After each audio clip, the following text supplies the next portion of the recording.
क्या रिया कबीर की रिहाई के लिए गवाही देगी? क्या रिया को कबीर पर इल्जाम लगाने के बाद पछतावा होगा? रिया की रातों की नींद उड़ जाती है। वह बहुत ही ज्यादा परेशान होती है और उसे रात को नींद नहीं आती।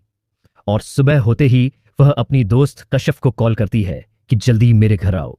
और वो जब आ जाती है तो उसे कहती है कि कबीर ने मुझे किडनैप नहीं करवाया था, मुझे किसी और ने किडनैप करवाया। मैंने कबीर पर बेला वजह इल्जाम लगा लिया। अब मैं बहुत उसके लिए परेशान हूं। वो मेरी वजह से जेल में सड़ रहा है। इसलिए रिया अपनी दोस्त कश्यप को साथ लेते ही थाने में चली जाती है और अपने भाई सिकंदर और अपनी बहन को बताती नहीं है। और थाने में जाकर थानेदार को दोनों दोस्त ने कहती है कि कश्यप थानेदार को कहती है कि शादी में कबीर मेरे साथ था, वो किडनैप नहीं करवा सकता।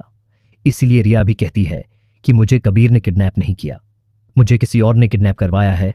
तो इस पर थानेदार कहता है कि आपको कबीर के अलावा किसी और पर शक है तो बता दे। तो इस पर रिया कहती है कि वाजिद पर शक है, जो मेरी चर्चा के यहां मुंशी है। वह शादी में मुझसे पूछ रहा था कि अब कब जाओगी और किस चीज पर आई हो। तो उस पर थानेदार कहता है कि ठीक ठीक है, हम तस्वीर करते हैं और कबीर को हम रिहा कर देते हैं। तो थानेदार पुलिस वाले को कहता है कि जाओ कबीर को जेल से निकाल कर लाओ। और थानेदार रिया को कहता है कि हम वाजिद के घर जाते हैं, उससे तस्वीर करते हैं। और रिया अपनी दोस्त को साथ लेते ही थाने से बाहर आ रही होती है।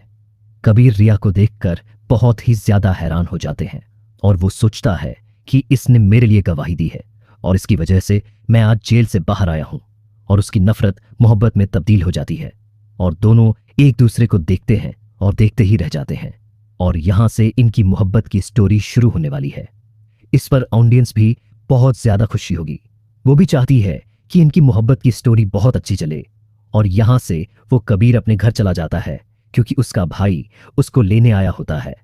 और कसफ और रिया भी अपने घर चले जाते हैं।